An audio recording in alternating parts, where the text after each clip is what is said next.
Hello and welcome to Super Geeks Season 2 episode. Yeah, there's more than one of us. There is, but we're like one Borg collective now. Episode 7 of Season 2. If George is the Borg Queen for Super Geeks, I'm leaving. You can call me Borg Freddie Mercury. All right. Anyways, if you're the if you're the thought for the hive mind, I'm out. People couldn't I'm going to start the new cooperative. I'm out. Look, I already hear voices. I'm the nanoprobes of Super I already hear voices, and I'm not even part of a collective. So medication. Here you go. No, I'm just kidding. Luckily, I don't have that mental illness. But yeah, no, that would be kind of weird. If anybody could share my brainwaves, I think that we'd have a lot more mental illness in this world. So yeah, I think so too. Yeah, I'm glad you agree. So, anyways, I'm George, so today tonight, I should say, we're going to talk about geeky stuff because that's what we do around here. That's how we roll. With me today, as usual, is Carlos Pedraza. How you doing, Carlos? Doing great. Glad to be back. Are you really doing great, or are you just saying that because you have a script? No, I'm making that up as I go along, so it must be true. All right. And son, how you doing, son? I'm here, considering I have a pinched nerve. Well, that's not good. Well, hopefully it'll get better during the show. Hopefully I will numb your... ask which nerve? Well, see... Her last nerve! I think it's in my elbow. That was the answer I was looking for. I think it's in my elbow because my hand is constantly fighting the tingles of falling asleep. Yeah, that's Carlos's fault. He does that to people. Anyways, it's true. I'm the worst. I'm just glad it's not my masturbatory hand. Oh my God! We need to start a new podcast for something like that. You only use one hand? Yeah. Oh, I see what he did there. That's impressive. So, anyways, wow. I didn't think we were going to start like that, but the closer we get to New Year's, we're gonna have to. People are not as bendy as Carlos is. Oh man! I mean, he uses the one hand and then he shoves the other hand in places. Whoa! What has happened to our show? Oh wait, we haven't even started yet. I mean, we kind of have, but yet, wow! All right, so I don't even know what Sean would have said if he shows up. Okay. So the first thing I want to mention and talk about is that Carlos. Actually, I'm going to start with this one. Let's talk about Game of Thrones a little bit. You said you were binging old episodes in preparation for the new one, right? The last and final season. Yes, indeed. I hadn't. I've only watched them as they've aired, and I've never really seen the older ones, or even any of them a second time. And so I was talking to someone about how recently, when I was recommending that they watch it, about how confusing the first episode, the pilot episode, was. And in fact, it was so confusing that they actually reshot large portions of it because there was so much going on. It was hard for people to keep track of.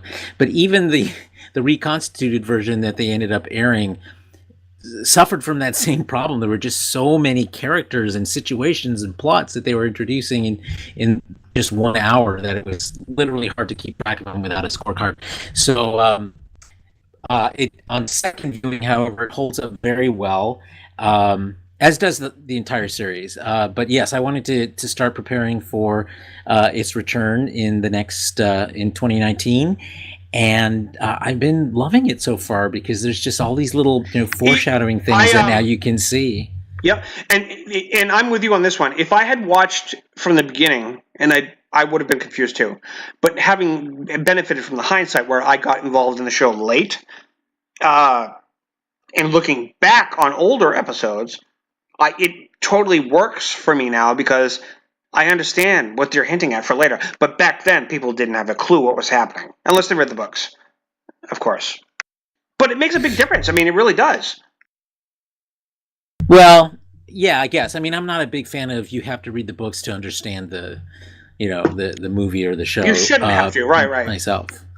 But I found that just what I did is I found a good recap of it and just read the recap and it was like, oh, okay, that's who that was, and oh, she's from there, and then it all made sense. But it was definitely a steep climb, and and to their credit, starting with episode 2, it actually was a lot. The pace was a lot more easy to understand. Right. And we will be doing a Game of Thrones reaction for the final season. It's already a plan. Still working on the title. It'll be like Reaction Who, where we talk about Doctor Who, but it'll be a side thing. The idea, the goal, hopefully, is that we can do it the same night it airs, and then me and Sean and Carl will, Carlos, I mean, and Raul, he loves Game of Thrones too. We'll pop on. Son, you can join, but I know you don't watch it unless you want to get into it this season, of course. But you'll have to catch up. But I'm just saying, like, I'm hoping that we can do it real fresh. That'll be awesome because they have a prequel coming out that takes place about 1,000 years before, and I'm looking forward to that. But they've established a lot of lore. So it's Game of Thrones: The Old Republic. Yes, it is. Yeah, kind of. No, it really is. It's all the stuff like they mention the history and how the wall got formed and everything from the past. That's that George R.R. Martin has written about, but he's just gonna. They've talked about it all through So this. basically, it's George R.R. Martin's The Silmarillion. It kind of is, actually. That's good. And he was inspired by Tolkien, so he just took Tolkien and said, let's add things that Tolkien wouldn't have added, but that's fine. I mean, that's just the way it is. Here's a little interesting trivia about Game of Thrones, too. When George R.R. Martin started, like, all of his novels back then, he had this husband and wife fans from Sweden. And I remember him talking about this on this show. And he talked about how back then, of course, this was the early days of social media. So for them, it was an email correspondence for everything. It wasn't like go on Facebook, go on MySpace. It was before that. And he basically, like, they talked about, because they were both, I guess, I don't remember, I mean, I'm paraphrasing. They were either professors in college together, they were really smart people, or they were writers or something. But when they talked to him, it wasn't just fans going, I love your stuff. They actually were professionals, people of doctorate level intelligence that were breaking down and analyzing everything he wrote about and the world that he built. And he got very engaged with them because he was so fascinated and intrigued by the things that they had to say. So they ended up influencing books going forward. So he ended up doing some kind of cooperation thing where they helped him and he gave them, I guess they got paid for it. He ended up taking them on as sort of pseudo co-authors to help him write this incredible book about, like, the whole back thing about the Game of Thrones and the world around it. It was incredible. The whole story that he told on stage for like 2 hours about the two of them, this Swedish couple, and he's become their friends and they met in person, and but they had a huge influence on everything all the way up to this day, up until what he just put out. They helped him write it. And it's just, I find that a fascinating story because these two fans just caught his attention and became part of his thought process for everything going forward. What do you guys think about that in general as a subject? Can you imagine if, like, George Lucas, for example, had me emailing him and I told him what to tell Luke to do with his lightsaber? What would you think about that? I think that fans are the worst people to advise on how a story should Probably, go. Yeah, probably. It's just because they make it too fan wanky, and the thing is, it needs to have a appeal to people beyond the faithful. And so, well, they weren't trying to tell him how to write the story. They were trying to help build the world itself. Let me clarify that. The world building. Well, here's the thing. He'd already built the world. They were probably just expounding upon the deeper mechanics, they were expounding upon the world existing in the first place. Like, I do this all the time with people when they get into Subnautica and they're like, oh, I wonder what all this means. And it's like, well, if you read between all the subtext, what's going on here is this, and they just sit there slack-jawed like, how can you have all this information? It's like, it's everywhere. That's a good example. of course, this was back in the, I think, 90s. Yeah, it was the 90s. And, again, social media was new. They were more qualified than the average fan. They were talking from a perspective of total literary. They were breaking it down. It wasn't about their opinion of the story he wrote. Again, it was about the details of the cultures and the world he was trying to build. Sure, and that's fine as far as it goes. I mean, there are people who care about that to that level of detail. In which case, great. As long as it doesn't bog down, the actual book or actual film or actual TV show, then that's fine. As if you want to provide a deeper dive for people who want to go there, that's fine. But you shouldn't make the understanding of the film or the TV series dependent upon that stuff in the deep dive without elevating it to a point of making it a legitimate story point with that's compelling. The only part where that there was one other part that they helped him with, which was making sure to clean up his canon, like his timeline. There was a little bit of one of the books he wrote that was a sort of in the middle of the storyline, the whole history. It was called The Hedge Knight. The Hedge Knight was a story that takes place in the Game of Thrones universe, the mythos, and the story between the characters in the book have been sort of used as reference in the show. People have talked about this particular. I don't remember exactly who it was. It was a certain character. It might have been a Targaryen, but I could be wrong. It might have been a Lannister. I don't know. But the point is that actually I think it was a Lannister. But the point is that he had a couple of slip ups in his canon, and they corrected him on that. So he kind of made sure they helped him be consistent. And the reason why that was important is because now they're doing prequels with HBO after this last season of Game of Thrones. That stuff, the fact that they care about that to make sure that he's being consistent with if he's doing a prequel, he's going back 1,000 years after all. I think that's kind of admirable. I think. What do you think? Like I said, it's great as far as it goes. Yeah, I see what you're saying. So, yeah, I'm looking forward to. I can't wait for the final season. Of course, everybody has their speculations what's going to happen, but it's only 8 episodes, so it's not going to be a very long. No, 6 episodes actually. 6. Except Are you sure? I thought it was 8. I think you might be right. Is it 8 or 6? Hold on. You might be right. I think it's 6. I think they split that last season up. Yeah. Well. This is interesting radio, George. Hang on. No, you're right. The 8th season will have only 6 episodes. Yeah, and I knew it was short. That's all I remembered. It was because what happened was they didn't film it all at the same time, but they decided to split up and make an extra smaller season because it has something to do with HBO. It had to do something with when they're airing everything and how they want there to be something. I think it had more to do with money. Content. I think it's going to be. I think it's going to be so epic in terms of scale, scope, and they did give effects. Them an incredibly huge budget. They said this would be movie cinematic level stuff. Every 6 episodes. Right. They said it's only going to be 6 episodes, a large but they're going to be like but only enough to afford 6 episodes. They actually, yeah, you're right, and they actually said what's going to be different about it is that it may be shorter, but they said that it's going to be like one long movie if you went to the movie theater. The quality. They want to go out with a bang, which excites me. In terms of their budget for everything, the FX, everything. So yeah, this is going to be awesome. So I'm excited about it. We'll do a show about it, obviously. Now, Carlos, you wanted to talk about something that happened with Star Trek Discovery as far as certain awards. Why don't you let us know what's going on with that? Oh, I was actually going to do one last thing, Game of Thrones related. All right, it's just a piece of news. A George R.R. Martin based thing showed up this week, I think, on Sci-Fi, based on a novella he wrote called Night Flyers.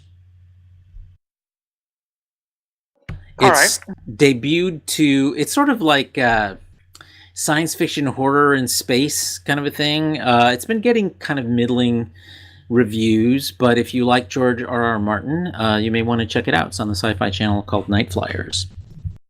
Raul, if he was here, which he could show up at any time, but he has met George R.R. Martin. He has a lot of interesting stories to talk about.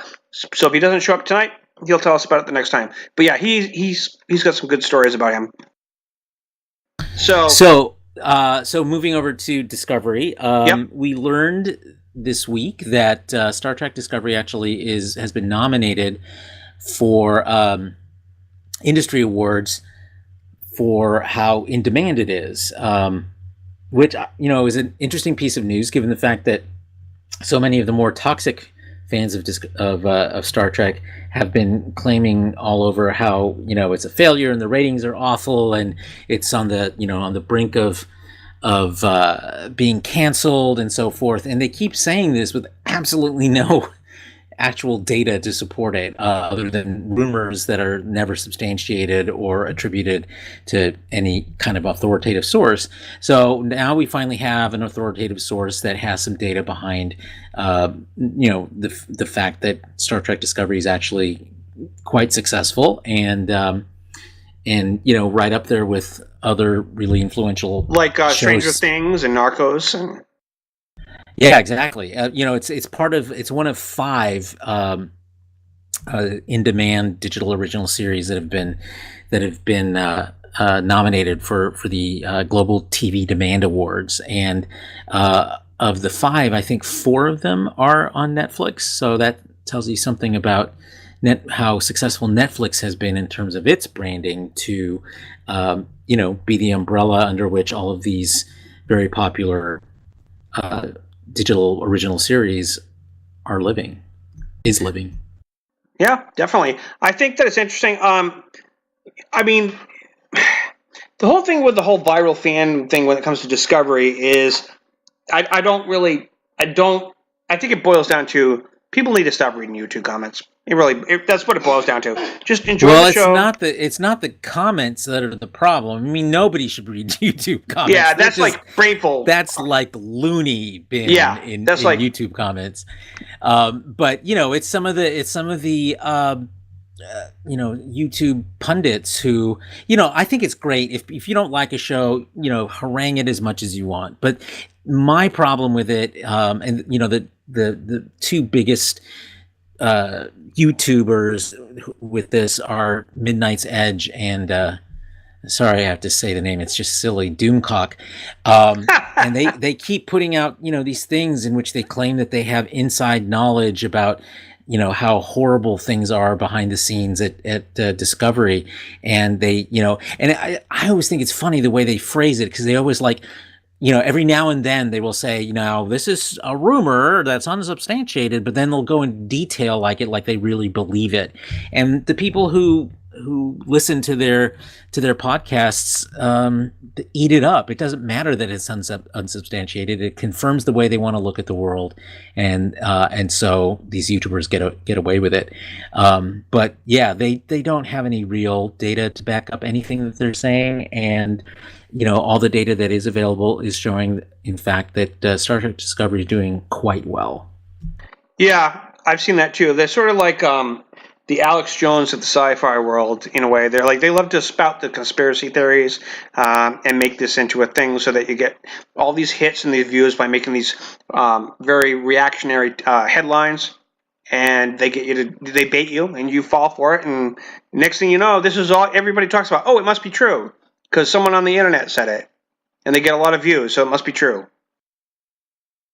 So, well, it's just a shame that so many people are so invested in hating this show. It's like, so many people are just invested in hating, period, right? Yeah, I think that's probably the best way to put it, son. Thanks. Because, if I hate something, I don't watch it. I move on to something else. My life is too short to spend time and energy just going on about how much I hate something. It's like, move on. Well, they don't just look at it like they hate something. They look at it like they want to save. That's the way they look at it. I want to save my franchise. I want to save my childhood because you ruined it. Sure, except no. They have absolutely no power to save anything. There's a difference. you can criticize something without going balls deep into this is going to be a failure. I understand that, but I'm just saying that from the mental state of view of the people doing this stuff. I get what you're saying. I mean, they do feel like they're carrying the banner. They feel like crusaders on a holy cause, and let them whatever. I mean, like that will only lead to their own destruction. Pretty much, because it's not going to affect. I mean, there are some rare exceptions where they try to find some way to like look at it like a mass petition. Like if I can get 70,000 people to pretty much all of those petitions. Yeah.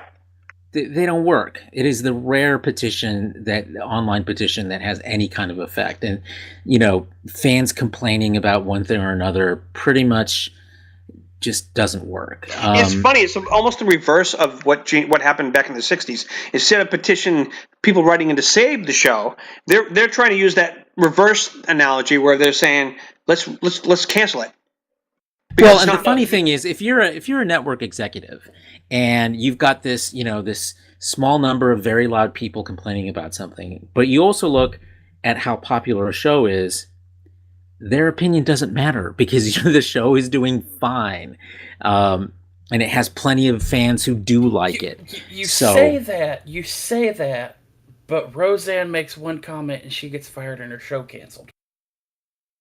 That's a little different though, because Star Trek. Yeah, but that's someone who's on the show. She's also a producer of the show. I understand what you're saying. It's not a parallel. It's not a parallel example. The outrage culture in some aspects is weirdly disproportionate. Well, I agree with you with that, but the Roseanne thing was a totally different thing. This was about serious stuff like anti-Semitic and so forth. Whereas racist, this is just Star Trek nerds complaining that it's not nerdy enough, basically.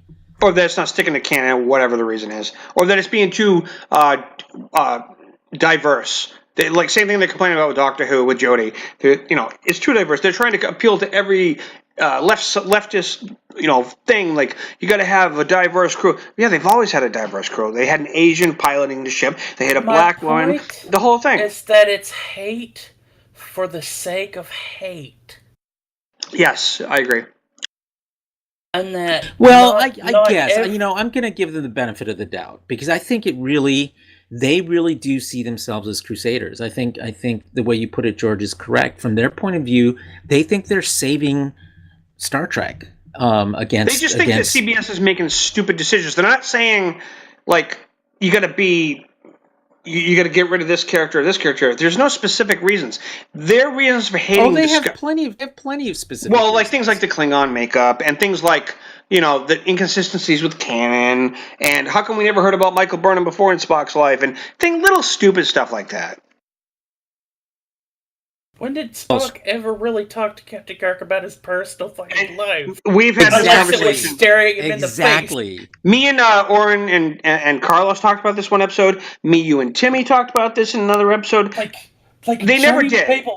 Journey to Babel is all about Kirk discovering. Spock doesn't talk about his private. Oh, by the way, I have a sister. His father. And my brother has a daughter, so I guess I have a niece. Let me just tell you my whole life. I got friends in real life. Well, you guys are too. Star Trek V is Kirk learning that Spock has a half-brother who's the laughing Vulcan. I got friends offline is what I'm trying to say. There's a cheese logo for you. I'm just saying I have friends they're friends of mine that started off as work friends like Spock and Kirk, and then we became friends. And to this day, I'm still finding things out about them, even though it's been a few years. Like whoever the person was, people don't go out of the way to say, oh, by the way, I have a sister. Oh, by the way, I have an adopted brother. It just doesn't come up unless somebody asks. Yeah, if you come from a family where you're estranged, of course you're not going to talk about them. You don't go out of your way to talk about it. It's not even estrangement. Normal Vulcan society, a personal life, is very private information. Yeah, well, that's always been a small complaint, but then again, whenever I do look on the YouTube comments, not which I shouldn't, people do actually point that out. That Spock, he didn't say any of the things about Cybok. To which the best answer is, so what? It's whatever the writers come up with. Who cares? It's like, it's one of those things. I'm just like, so what? It's like, you think that in the relatively short amount of time depicted on screen of these people's lives, that they're going to divulge every single thing about themselves. Kirk didn't even know Sulu Kirk didn't even know that Sulu was married and had a daughter until, like, after he retired, for God's sakes. But people don't remember that. I mean, he didn't know that about... If he doesn't know his goddamn helmsman has a daughter who's now an adult, when did Sulu have time for a family? If he didn't know that, why would he know? Why would anybody know that Spock has an adopted human sister, a foster sister? But George, they're supposed to be friends. They're supposed to share everything with each other. But they didn't. Bullshit. Anyways, he didn't know about Spock's parents. Share everything. Exactly. Nobody knew about Samuel Kirk until that one episode. Exactly, because it just got made up by writers, which is exactly that's what it boils to here. Especially if you're the captain, you're not going to go, attention all hands, I have a brother. Well, he's played by the same actor as me. It's unprofessional. Exactly. It's like, you don't talk about stuff. I didn't know when I was in the Army. I didn't know the names of the wives and how many kids and who they were of everybody I served with. That's just not how you roll. It's just Attention all hands. Attention all hands. The lunch for today is replicated meatloaf, but at least it's in the shape of a turkey. Oh, now I'm hungry, son. Thanks a lot. You just ate. Yeah, but it was just a bowl of soup. It wasn't enough. That's why I keep a bag of Doritos and some spinach dip next to me when we do this. See, this is why I keep an entire sleeve of crackers handy, because I just put it in the soup. It thickens the soup and it makes my brain go, there's more here than there actually is. Wow. Yeah, I actually do that with crackers too, and rice, depending on the soup. All right. Okay, so enough about the menu. I guess that's the news on Discovery. We do have coming up this week, though, the latest in the short treks, which is about Saru. Oh, yeah. Is that this week? Oh, yeah, that's right. It was supposed to be December 5th. Yeah, okay. Cool. Oh, it's one day this week. I forget now. I'll be honest. I still haven't watched the other one. Oh, the second one. Oh, if you like Tilly, the first one's awesome. But the second one was like... excuse me. I love that one. Sorry. Didn't mean to burp. Okay. I held the button down too long. Mm-hmm. Anyways, so Saru, this next one, it kind of... The implication they gave in the promo was that his people had never known there was life on other worlds, let alone join Starfleet, when they discovered them. I could be wrong, but did you catch that, Carlos? The way they're like sitting around, they look up, like they haven't really said, because the thing is, here's like the thing. a UFO discovery kind of thing. The initial question that I have about this, and why I'm so interested in finding out more about his world, is that under the Prime Directive, if they're not warp capable, they shouldn't have someone in Starfleet, Yeah, that's what I'm worried about. That they're gonna. Well, I'm sure I would be worried about it. They're going to deal with it one way or the other. There are exceptions. There are exceptions, rare exceptions, but there are exceptions. Although he's a race that has been. So do you remember? Go ahead. Do you remember the Riker infiltrates the alien society to see if they're ready, because they are on the cusp of warp capability, but they're like all Zetaphiles, and then he gets... Was that the one where he had an androgynous relationship kind of thing? It's the one no, that's a totally different one. Yeah, it's actually an episode called, interestingly enough, First Contact. Oh, yeah, okay. And okay, the one lady who is so ready for them to be a part of the larger... knowing that there has to be more out there, kind of, they offer her to come with them at the end of that episode. That's true. And her government even says you can go if you want. So that's true. Exception. I mean, then you have situations like Ensign Rowe, who was a Starfleet officer, even though Bajor was not a member of the Federation. So I guess there are. Well, that's different though. You don't have. Well, they have when they make contact with people, and they have. They could be a warp capable race, but they're not. They have to judge over time whether they're ready to join the Federation. And during Deep Space Nine, that was a little different. Well, let's be honest here. In both cases, it was war that was the problem. So the whole Roe situation seems to me to stem from the occupation of Bajor, and you had Bajorans who were Federation refugees that wound up joining Starfleet. Well, that was why it took so long on Deep Space Nine, because due to the whole time travel or whatever, they said no. Not the founders, the wormhole aliens. They told the oracles. Was that what they were called? I forget. They told Sisko when they were getting ready to sign and become official members, they knew that would make them a target for the Dominion. So they would try and tell him to say no to that.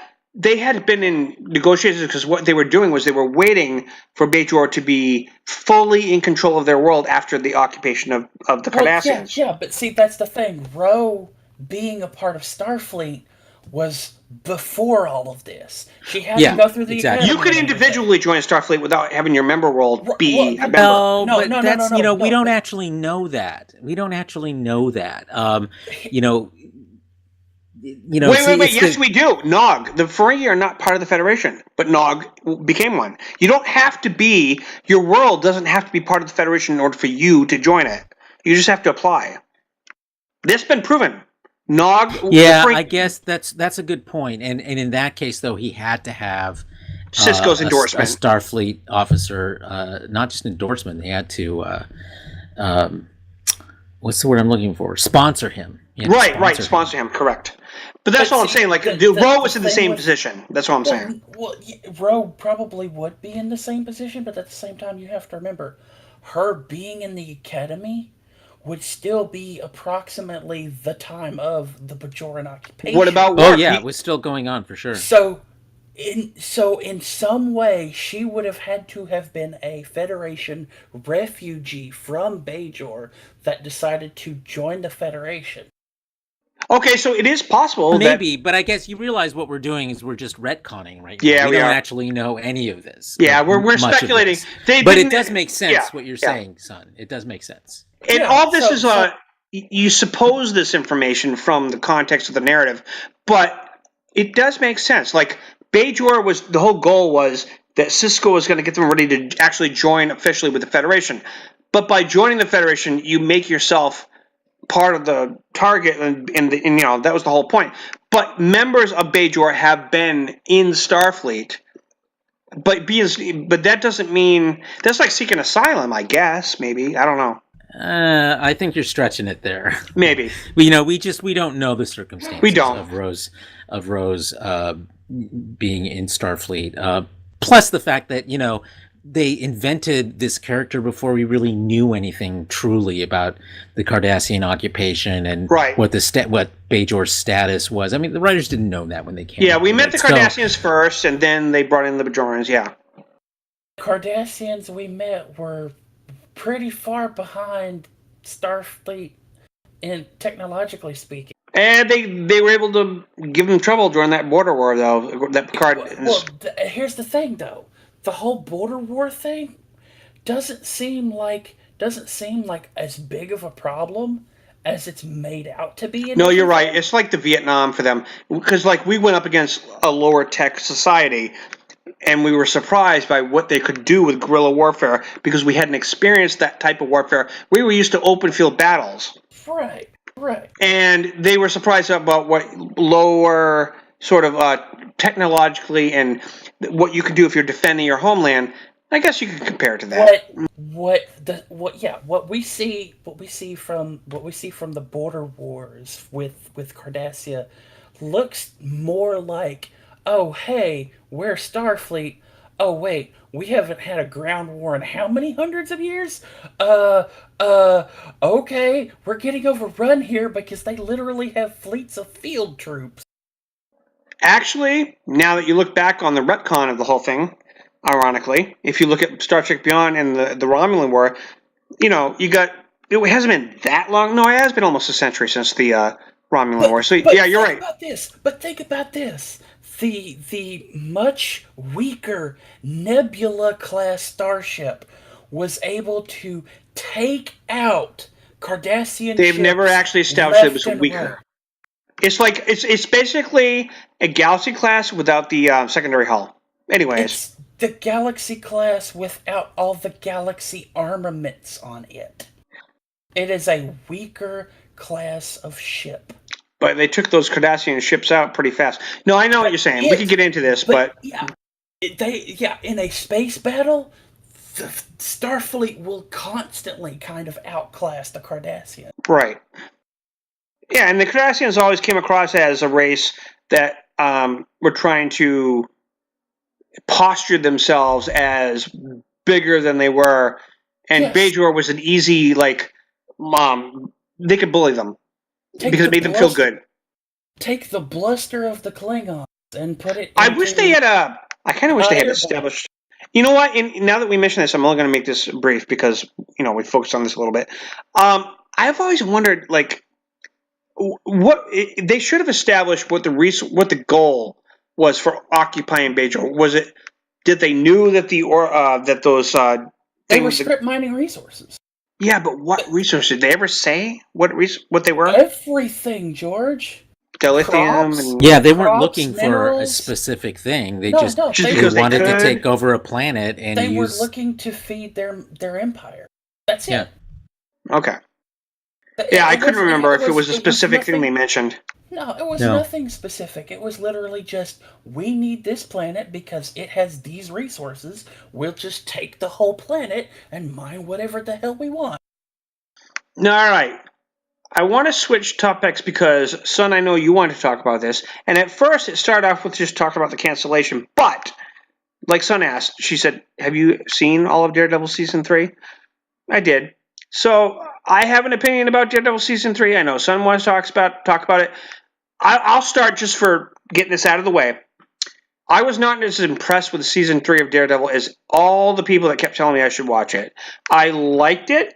And Son has an interesting... and I'm going to let you take this, but Son has an interesting philosophy for why my view is the way it is about Daredevil Season 3, but I just was, like, expecting a lot more, and I watched the whole season. It was good, but it didn't blow me away the way people made it out to be. Son, what do you think? I think you have a... I don't know if it's a fundamental problem, so I probably shouldn't say that, but I think you have an issue with a psychological narrative, or a heavy psychological narrative. We did talk about this earlier, yeah. It's exactly what the season was. From dealing with Matt's issues about who he is after he, quote-unquote, died, to all of the psychological crap going on between Fisk and Bullseye and Vanessa and the FBI and all that. All of it is psychological, built on psychological bullshit. Carlos, did you watch Season 3 of Daredevil all the way through? I have not yet. So please don't.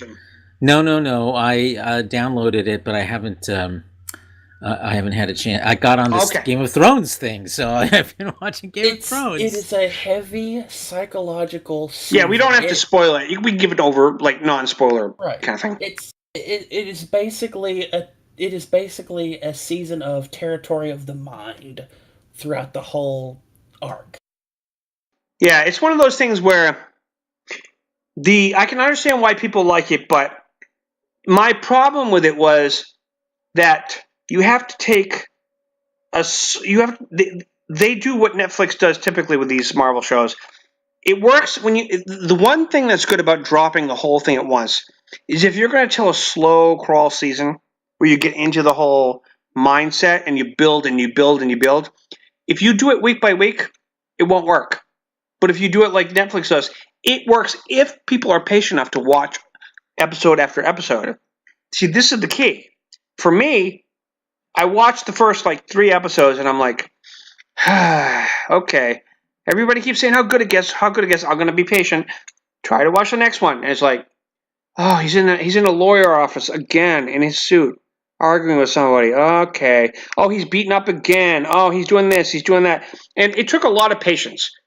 By the time I got to the end, it's like those last 3 episodes that really make me go, now I see what people are talking about. But the problem is if you have 10, 13 episodes and it takes the last 3 episodes. You got to get through those first 10 episodes, and that's not easy to do unless you really are invested.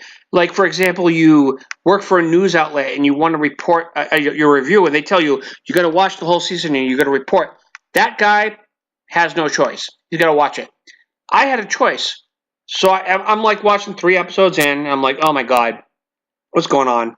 Okay, I'm bored. Let's go watch something else.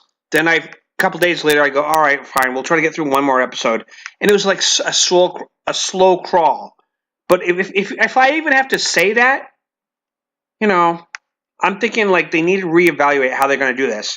Yeah, but that's the thing. That's why I keep saying that you. This is why I asked if you enjoyed like the Silence of the Lambs and the whole psychological thriller. And like I said, I like them, but not saturated. I can handle. Right. I wouldn't watch like CSI every week, but I would. Right. But I like that genre if it's done in spurts. This whole season is basically kind of that. It is laying down this mental breakdown that everybody is kind of. It's a deconstruction of the character in order to reconstruct him. That's what it basically is, which is not a bad thing. It's a good thing, but it's just that 13 episodes. I mean, it's not just any one particular character. It is a psychological build across the board. And the fact that, and this part Carlos can chime in on because it has nothing to do with watching the show. The announcement that we all knew was coming, that they canceled it, and then other people having theories that they're going to bring it over to the Disney streaming thing, migrate it over. What do you think about that, Carlos? I mean, we talked about this speculation for a while. Right, and we really don't have much more information about that other than it makes sense. But to be honest, and I think we've speculated on this part earlier too, about sort of, some of the pacing problems that we saw were endemic to these Marvel shows. And even in a world of binging, some of the plots move really slow, and so and that to me explains why you might have seen some drop off in viewership of the Marvel shows on Netflix. Of course, we don't know that because none of these numbers have ever been released. But if in fact there was any kind of sufficient downturn in viewer numbers to justify cancellation, then my guess is that a large part of it would be because of pacing issues for the length of the season. The other thing is that it's. Disney owns the character, so if it's going to be canceled on Netflix, there is absolutely nothing keeping them from doing something with them on their own streaming series. The fact that one follows the other does not mean that one caused the other. I don't know, or at least I haven't been able to find out whether there was a certain sort of number of seasons guaranteed for the show. Or if they were doing it on a season-by-season basis or whatever. We don't know any of those details. So it could have been that, and again, they're not telling us very much about the reasons why. So they might have only had a three-season deal, and it was over, and they chose not to renew it. Right. For whatever reason, and one of them might be that maybe Disney Marvel didn't want to renew it. So at this point, we're still speculating, but the third season, from my impression, was not the strongest season for Daredevil. So that might have also had some factor on played some role in numbers going down, if that in fact was the reason for the cancellation. So who knows? We'll find out. If you see Daredevil pop up again, in a couple of years or something on the Disney streaming network, then we'll have a clearer idea. And I would like to point out though that the only thing left is Jessica Jones. That's all I want to say. So we're down to her. Okay, go ahead, son. Okay, so like the biggest thing that everybody keeps talking about, these pacing problems. I'm sorry, maybe I'm crazy, but these are wholly more complex characters than Superman. So you can't literally just throw the origin story out there in like 5 minutes. You literally have to show that these people are human beings who are somewhat psychologically damaged, and that's a slow burn for anybody. It doesn't have to be. It depends on your style as writing. But sure. But let's also remember that this is an action show. I mean, it is clearly an action show. So that means you're going to be attracting an audience that's into action. And so you've got to figure out how to strike that balance, because a lot of your target audience isn't necessarily going to stick with you. Now, I agree with you that, yeah, sure, you want to flesh out characters and so forth, but I don't think that there are ways you can do both at the same time. In fact, you should be doing both at the same time. And I feel like they didn't in a lot of cases, but even in the later seasons, some of these plot points just are really slow burn. They are. But the biggest question I have is, because I'll be honest, I've never read any of these comics. How much of a comic is devoted to explaining Matt's hang-ups versus having a fight scene? Well, see, this thing, they don't spend an entire issue of a comic doing that, because if you do that, the average reader's not going to pay for it. And at the same time, you have to treat it the same way with the TV show. You have to balance out telling exposition with keeping people entertained and interested and invested and engaged with what they're watching. You can't assume that everybody's going to take the time to go, so this whole episode is going to be him brooding, and then the next episode maybe there's some action. We don't know, because we're going to binge 13 episodes. That's the problem. You weren't paying attention to the episodes then, because not a single episode of Daredevil did not have a fight scene in it per episode. That doesn't make it okay. Having a fight scene, though, I may have misspoke. When I say action, I mean, I don't mean a fight scene has to happen in every episode. I don't care about that. I mean, I just mean other than just sitting like in the same room, in the same scene, in the same set, where he's like all bloody, beat up, with bandages wrapped around him, talking to a nun for half the show, and then occasionally they go somewhere else. You have to like invest the audience in like things like the scenery, even if there's no action, change it up. Don't go to Foggy and have him talk about his legal. See, that's the problem.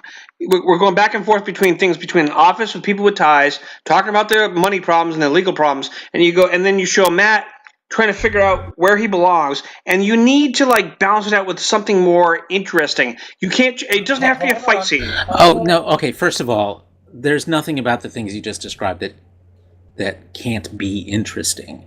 I agree, but it's how they execute it. But my issue is that, as a screenwriter, here's the first thing we're taught, is that everything in a script, everything in a script has one purpose and one purpose only, and that is to move a story forward.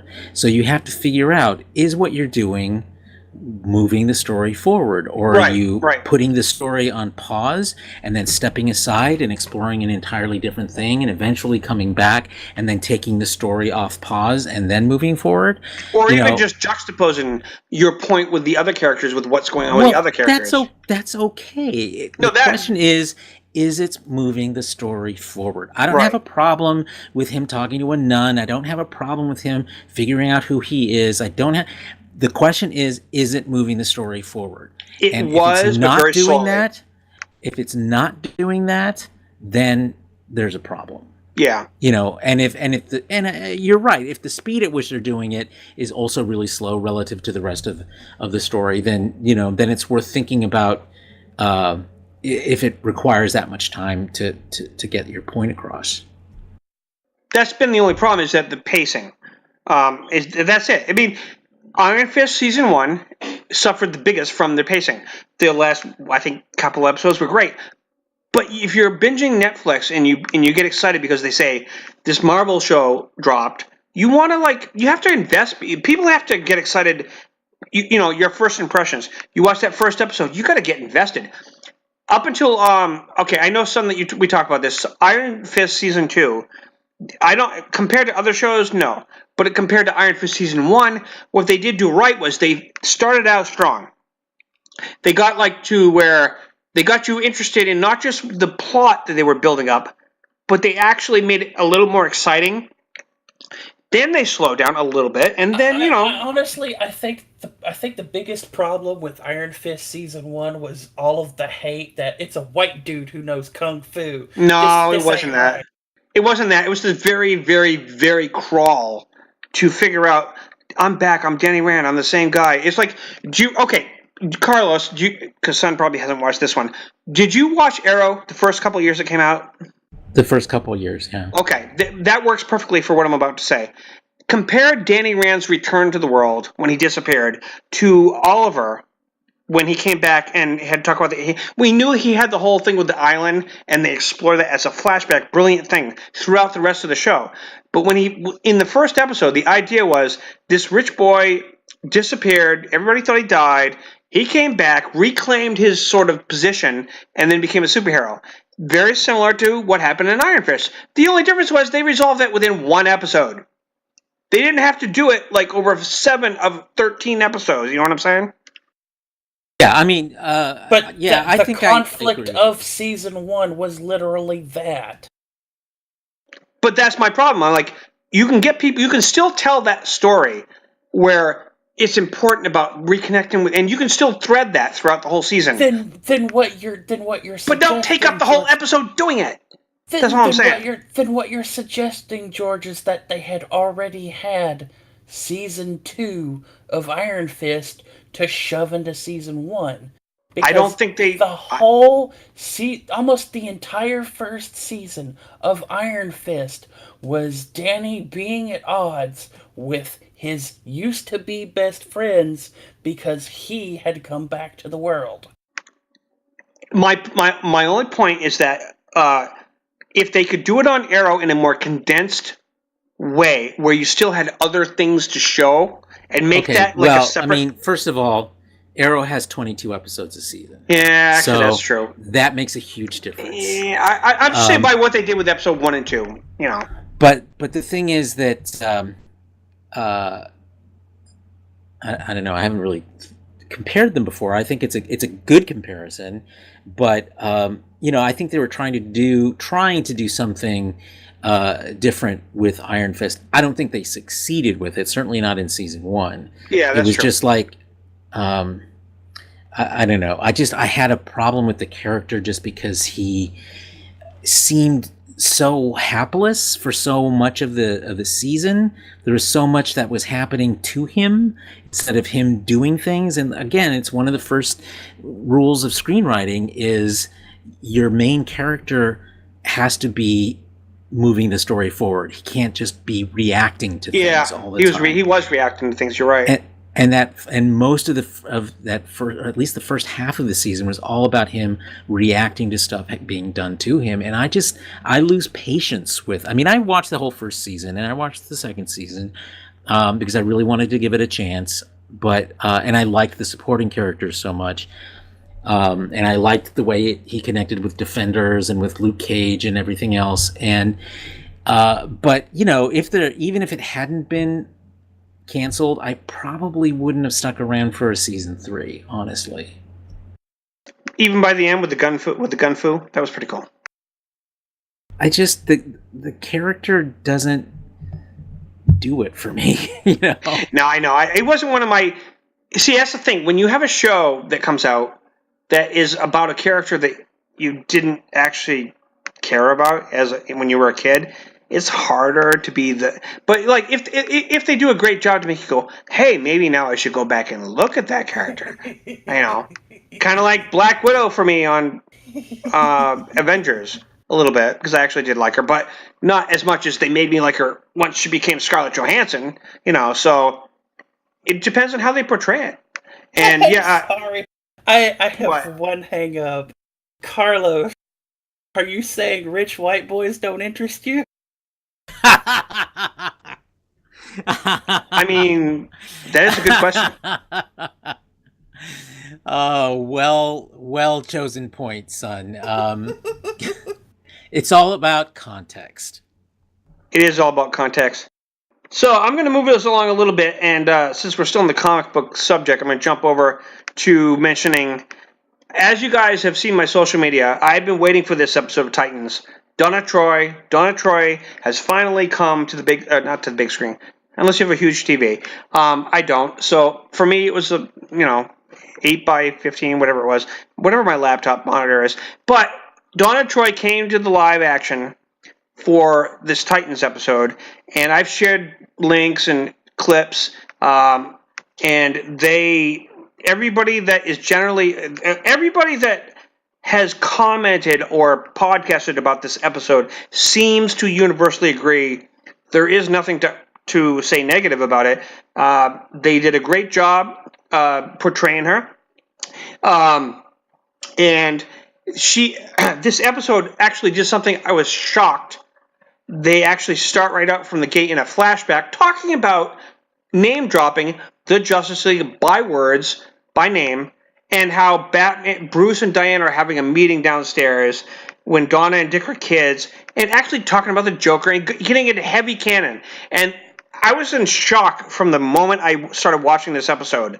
So I know, Carlos, you're getting ready to watch Titans soon, because they're near the end, so you'll be able to watch the whole thing, even if it's on a free trial. But I'm telling you right now, what really shocked me was they don't just bring Donna Troy in. It's, Justice League, they exist. Wonder Woman is a clearly existing character in this universe. I'm excited. I got, my hairs were standing up on the end of my arm. Well, your social media was certainly blowing up about it. I mean, it's nice. I mean, I'm glad that they do give that kind of, it rounds out the show to have that kind of background in it. It doesn't really have a lot to do with the actual story, other than establishing for the characters that they're friends because they have similar backgrounds, which is great, and I think it certainly worked from that perspective. And they mentioned this one awesome quote where she says, as when they're adults, flash forward, where she says something like, Wonder Woman was born to protect the innocent, and Batman was created to punish the evil, or something like that, punish the criminals. But I thought, they just handled the whole thing right. Donna is helping Dick become Nightwing. He hasn't done it yet. The previous episode, he basically said goodbye to Robin. There's 2 Robins now. That doesn't need to be. And he said, you know what, screw this. I'm putting my Batman past behind me. This episode was all about him going to an old friend. And then they did the flashback because they wanted to show how they are best friends because of the fact that they were both the children of 2 great heroes, and how Wonder Woman and Batman they were trying to protect them, but yet they were both the sidekicks. And she even says something like, we sidekicks have to stick together. Well, sure, but you're focusing so much on the backstory and not on the actual episode, which is how much did we really see of Donna Troy? A lot. No, I'm just saying of her as a superhero. Okay. We met her. We got to know her. Her. Wait, have you seen the episode? No. I've read about it. I've been keeping up, but everything I've read doesn't say very much about. She has a few moments as a superhero. So yeah, she has a little bit, but. Well, she has a few moments. Do we even see her a costume? Do we see her in a costume? All right, I'll get to that. I was going to actually mention that because I saw an awesome interview with her.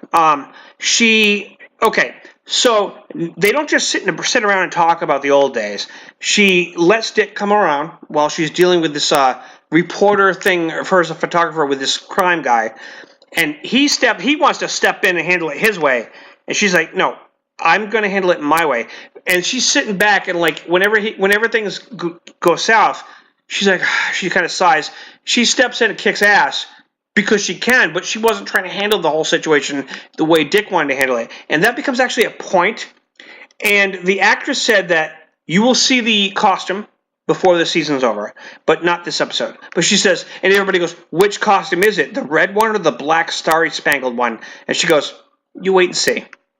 She was excited about it. So I expect it's going to be something in between the two. Yeah, I'm thinking because the red one is a little too bright for live action, and the dark one is a little too dark, you know. But the black one has the speckles of the stars in the sky. So yeah, I don't know that will translate as well. It might. Depends on what they do with it. Yeah.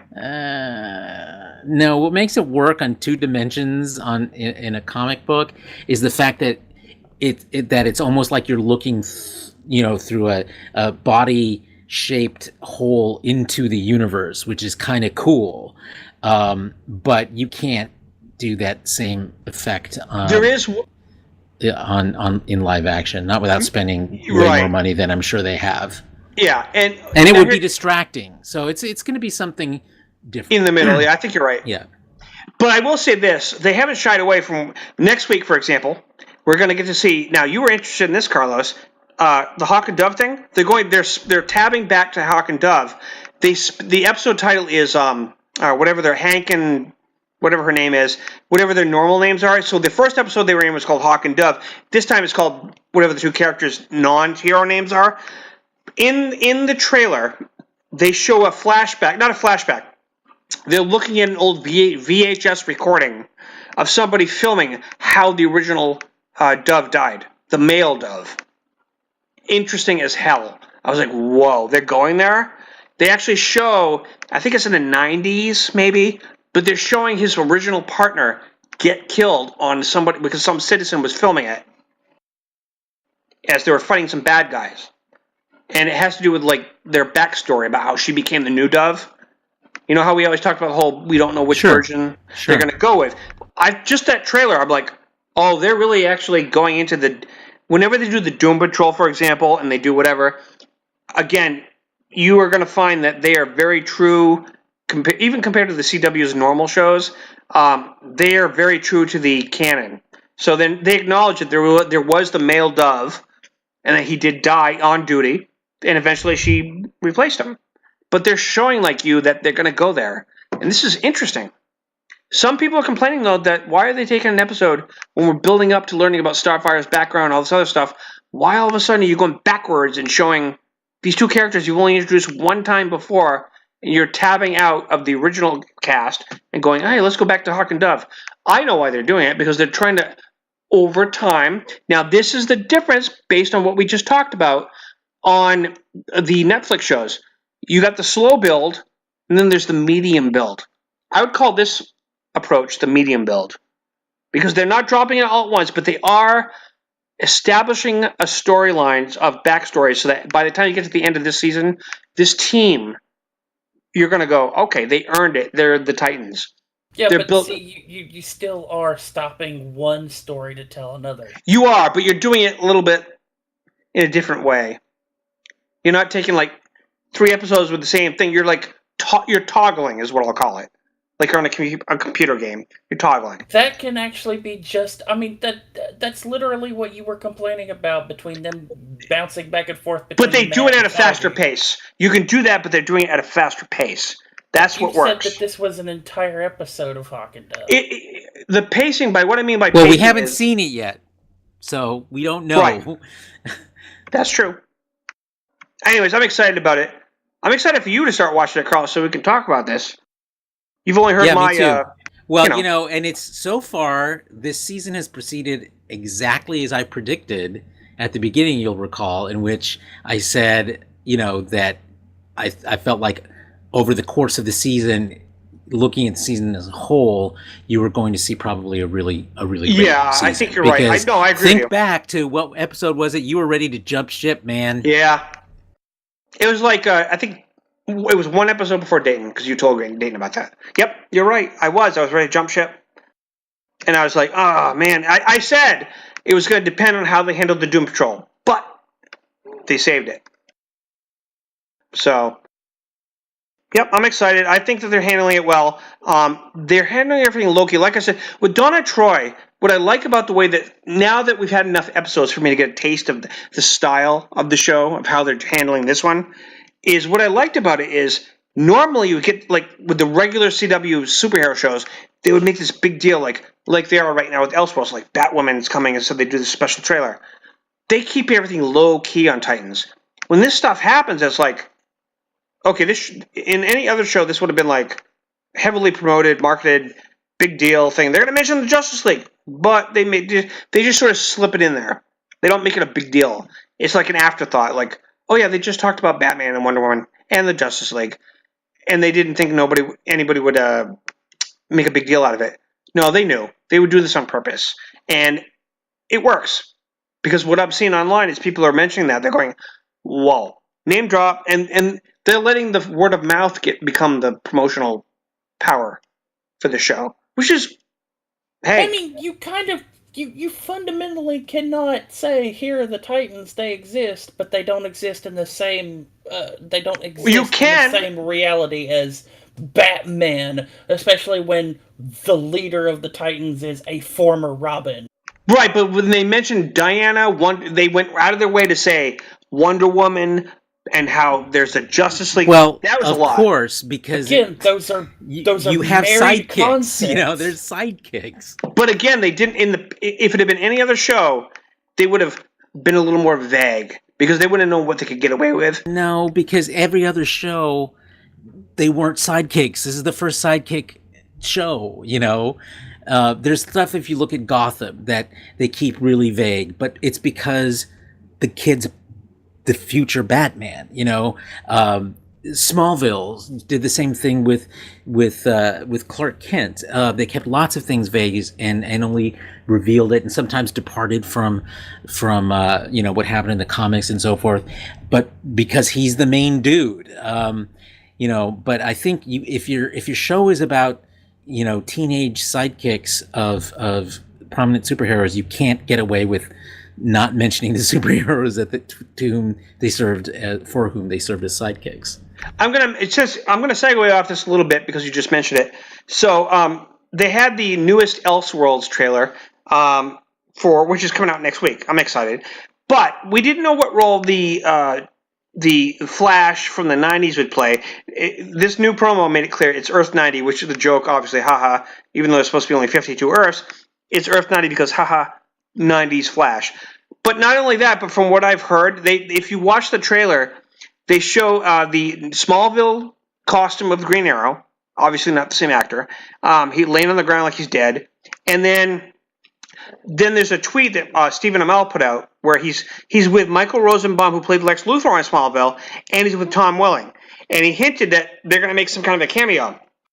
So I'm thinking they're going to end up being the Superman and Lex of Earth 90 in some kind of a brief, either flashback with the monitor like they showed in the trailer, or they're going to show he's the Superman of that world and Lex exists too. I don't know. I was actually this whole thing, even though it's just a little bit of a Easter egg thing. I think it's cute. I think it's going to be fun. What do you think, Carlos? Well, I think you're not going to see much beyond an Easter egg. There's not going to be a scene where you see Tom Welling and I forget the name of the actor who plays Lex. Michael Rosenbaum. Thank you. But they said they were in it. That's all I'm saying. Well, the teaser. Yeah, but in it can mean anything. That's true. Because the thing is, it could mean a walk-on role. Yeah, I mean, it could be something. It's going to be something on the order of. Yeah, it could be something at the very end. Because says, again, hey, come home, Barry. It doesn't move the story forward, and they've got actual main characters whom they need to focus on, and they need to get moving into the next scene and the next conflict and build the conflict and so forth. So they're going to be window dressing. It's going to be fun to see them, but you're not going to see anything super substantial about it because they're not the characters we care about in this case. If they show Tom in the suit, though, they're going to make fans happy. And Tom knows that. Tom knows that. I know, but if someone can dream, it can happen. I just doubt it. You're probably right. They'll probably just show Tom Welling and say, if you do, it'll be like a newspaper photograph with him as a streak in the background, or something like that. But it's just not just naked either. Oh shit! No, I mean, yeah, I don't know. It's the 90s thing, Earth 90. That's kind of funny, but it's stupid at the same time. Because it's only supposed to be 52. Now, all of a sudden, there's 53 with the Crisis on Infinite. Now, one thing I did notice from this trailer, though, was it was very clear that they were recreating their version of Crisis. And I think the only reason they didn't name this special Crisis in any way is because last year they just called it Crisis on Earth X, so it would be too similar. So they're calling it No, but that's the whole point. I mean, the brand of Crisis is that every year it's a different Crisis. So there's no confusion. I mean, people know what season it is. What season was Sabotage? There was you know what I mean, though, always a crisis. They like the Crisis on Infinite Earths, and they've made a lot of callbacks to that, like in the episode where Tyler Hoechlin is holding Supergirl.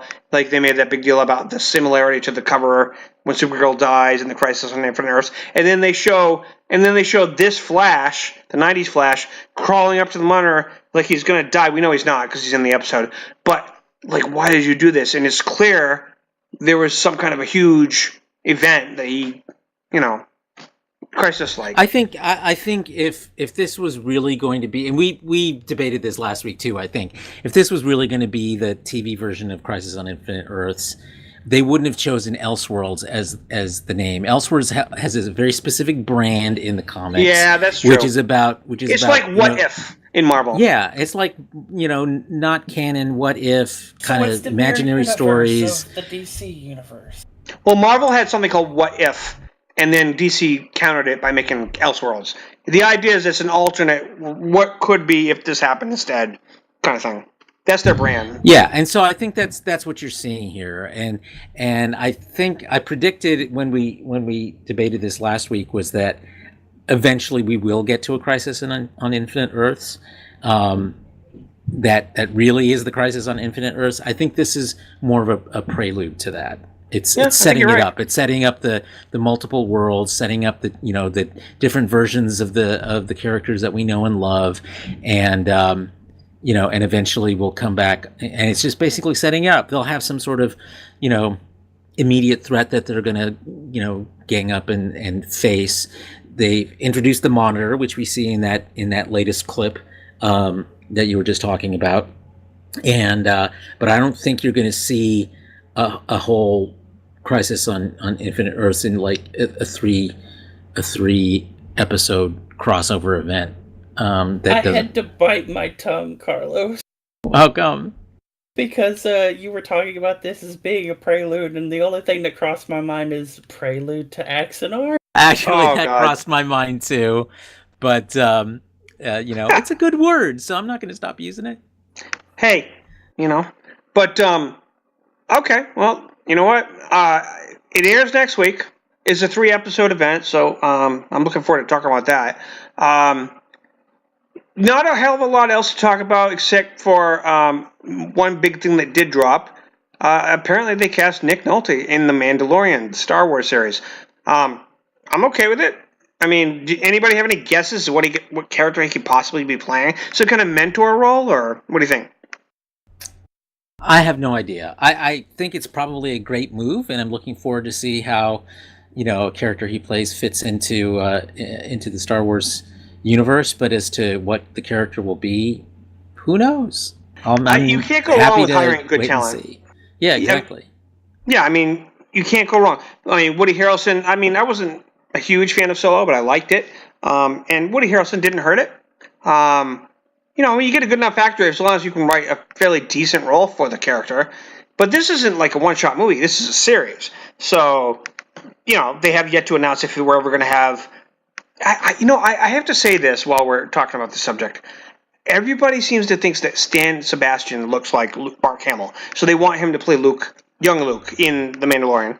I don't see it. I don't see what people are talking about. Even Mark Hamill thinks he looks like his son. And I'm like, I don't see the resemblance. I don't hear the resemblance in the voice.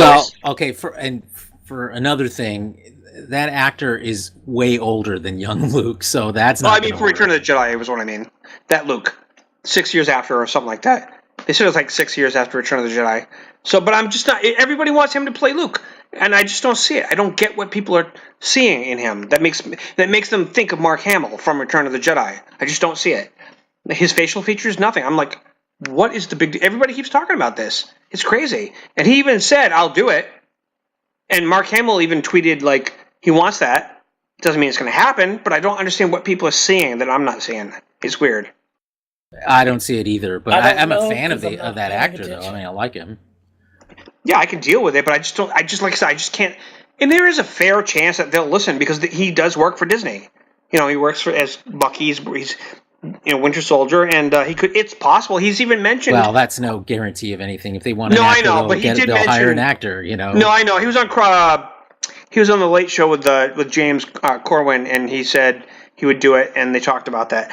And I'm just like thinking, but I just don't see it. I don't see why people are all getting behind this idea that he's the perfect younger Luke Skywalker. When I say younger, I mean I don't see anything wrong in it. Me either. I just don't see what they're seeing. But in my experience, if fans get behind a certain actor for a role, that almost guarantees that actor will not be hired for the role. Exactly. I can't think of what time when it happened, to be honest with you. No, because writers and producers, they want to put their stamp on this story, and they don't want it to be someone else's stamp. So because fan service at that point. Well, I mean, it's not necessarily it's fan service. It's just they want it to be their story. If they're going to invest their time and their creative energy in it, they want it to be theirs, to make it worth their while. And so that means they're going to sometimes someone trying to shove some actor in their face and say use him is going to just backfire on them. So yeah, everybody, if they want him in it, better just be quiet. There probably is like one case where it happened. I just off the top of my head I can't think of it, but it is rare. I mean, everybody that seems to think they can fan cast and get it to happen because of social media, they're really going to have to be hopeful that they already had that in mind, because that's otherwise the odds are it's not going to happen. But yeah, I mean, definitely Luke should play a role, in my opinion, in this.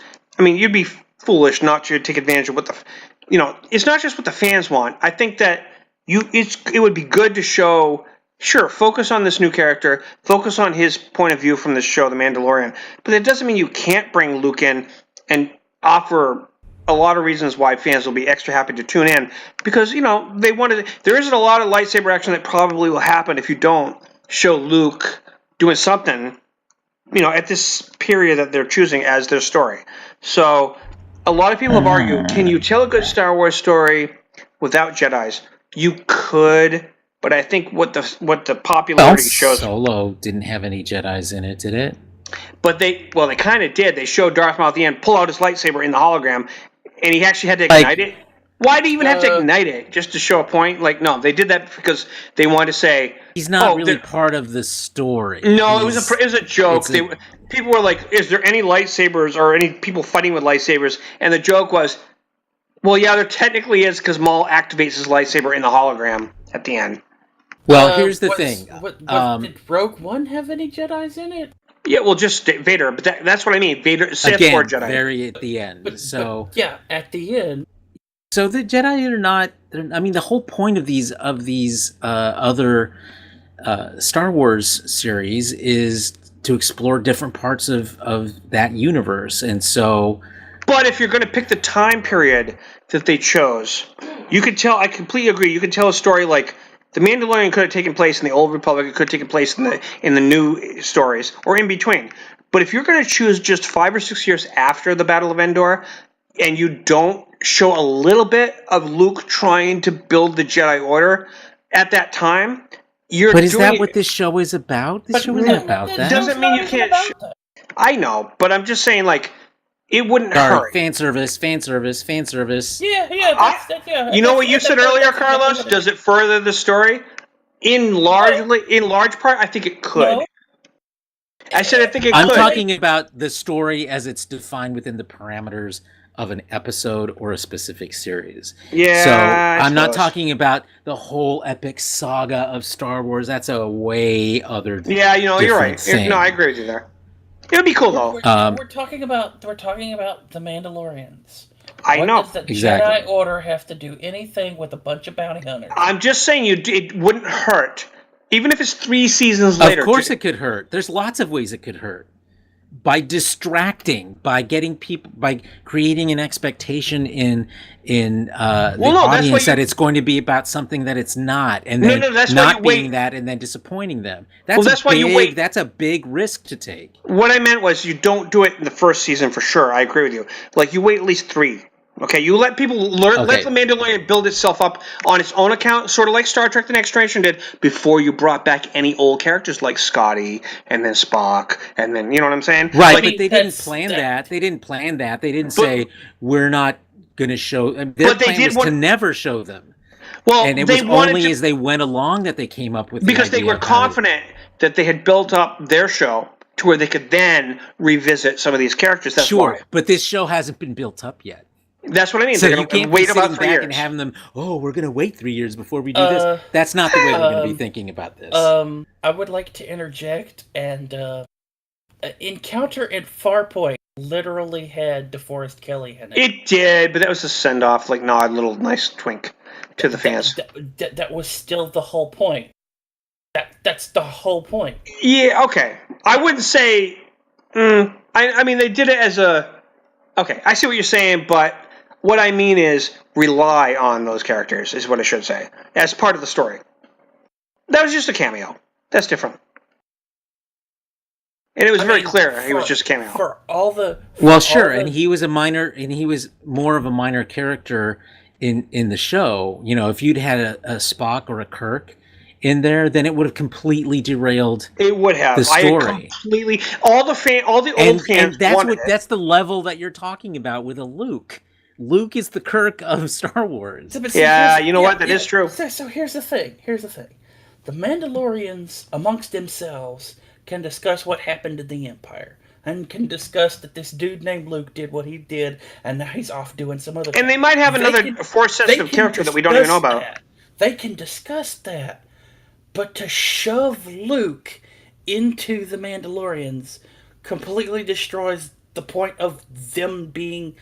the Mandalorians. All I'm saying is that you mention Luke, you talk about like they're hearing stories about the Jedi returning or something like that, but you don't, I agree with you, you don't throw him in there, like you don't show him until maybe 3 to 4 years later. You do. But there's not a formula for this, George. That's not. No, you're right. It's going to be on a case by case. That's not how it works. They'll see. You know, they're worried about making sure they come up with a series that works and stands on its own 2 feet. Right. And I agree with that. And you don't want to give it crutches right away.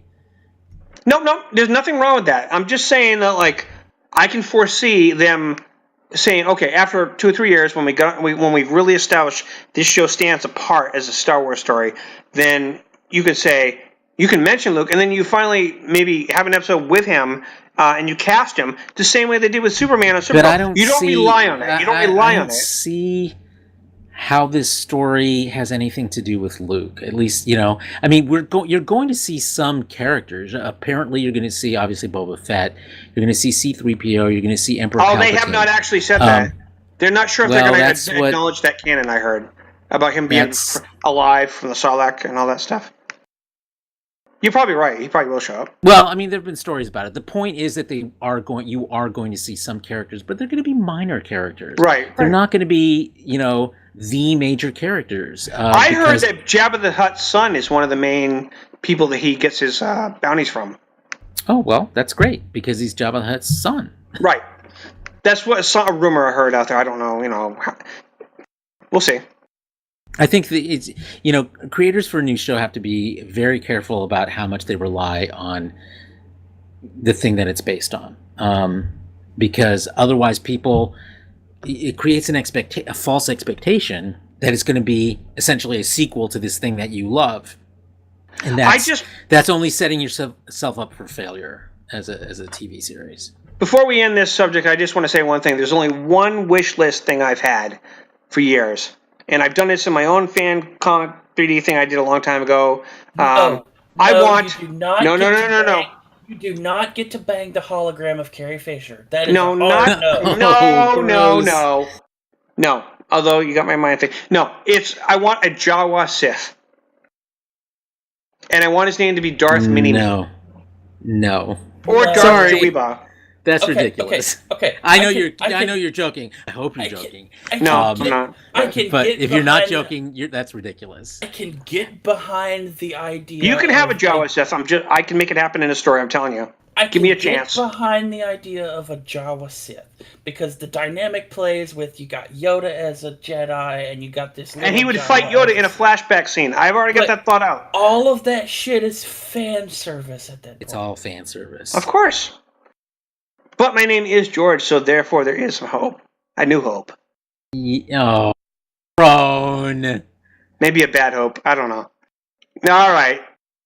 Well, anyways, yeah. So. Jawa Sith, I don't know. We'll see. Not going to happen. I'm going to write in and see what they say. I mean, you never know. They might be open to ideas. That's like having an Ewok Sith.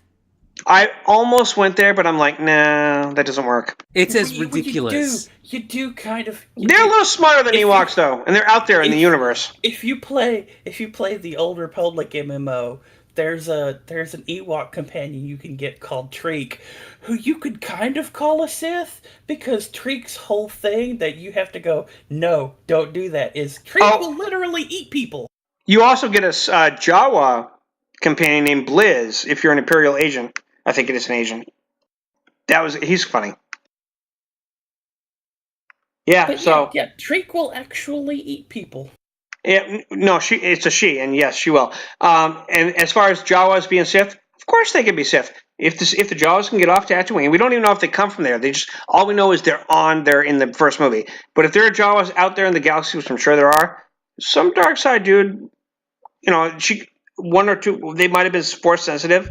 Anybody can be. Fan service, not going to happen. Hey, they've had a Tusken Raider Jedi in the comics, so. In the comics, which serves fans. I know. Oh, no, actually, this was one of the ones that oh, no, you know what? That was pre-canon. That was Legends. So, anyways. It's a popular character, but you're right. All right. He keeps falling into this pitfall.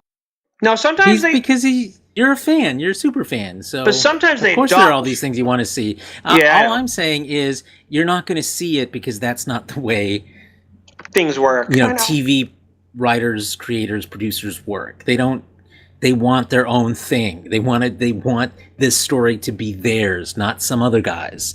Right, which is why you had the Mondasian Cyberman only come back in the way they did, because it was different.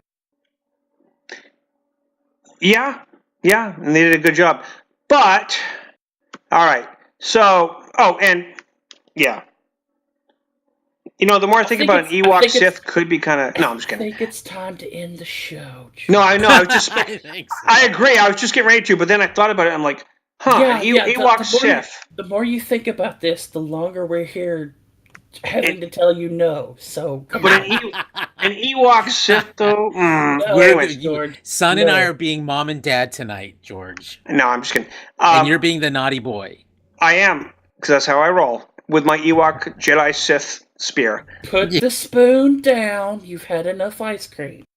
All right. Carlos, where can people... ice cream. Thanks, son. No, you want an Ewok Sith companion in your next... That's what fan service is. It's ice cream to whatever you're a fan of. Yeah, that works for me. Yeah, and so where can people find you, Carlos, on social media? I think I know, but you tell us. I am on Twitter at cpedraza. I'm also on Twitter at AxeMonitor and at axemonitor.com and the Axe Monitor Facebook group. All right. And son, what about you? I can be found at Facebook at facebook.com/SunsealFan, which is my page where I keep all the shows that I've been on posted. All right. And you can find me here, George, actually, Chooch99A on Twitter and a few other places I'll post. But I want to thank you guys for joining me today. Also, I want everybody to know that Ewoks would make good Sith. I'm just saying. Same with Wookiees. So, even though George Lucas didn't agree with that. Because he said no. That's the only George who counts. Yep, pretty much. Kidding. Also, if you like what you heard, click a like and a subscribe. And don't hold anything Son says in the comments as something that will, make you regret that. So, joking. I don't know. You have that one crazy follower who keeps commenting on stuff saying how outrageous I am. It's kind of weird. He's actually a friend of Carlos's, but anyways. No, he actually is. So I want to thank you guys for joining us. And this was episode 17 of season 2. By the way, just so everybody knows, if people wondering, which probably know what he is, but I'm just going to offer this information. When does season 2 technically end? How do you gauge this? Well, I figured New Year's Eve. So episode 20 will be the last one for season 2, as we technically are calling it. So yay, New Year's Day, we're going to start off fresh, including with a new Doctor Who episode after the season finale next week. So what you're saying is we're going to have a New Year's Geekin' Day. That's right. Well put. Well, I'm looking forward to tonight's episode of Doctor Who. Good episode. You like it, I think. You promised me that it's saving the season, so I think it shows promise that they're going to finish strong. I liked it, and I'm not going to anticipate for you, but I think that you have good taste. I think you're going to see some promise. That's what I'm saying. The aliens this time are very interesting. So that's been the weakness. This season has been a little bit like sex, huh? The foreplay was nice. It petered out somewhere in the middle, but it finished strong. And it finished Sonic. It's going to finish Sonic strong, hopefully. Okay, well, I'm looking forward to that. Yeah, because toys make it. No, I'm just kidding. Thank you for joining us, everybody. Episode 17, and we'll talk to you the next time.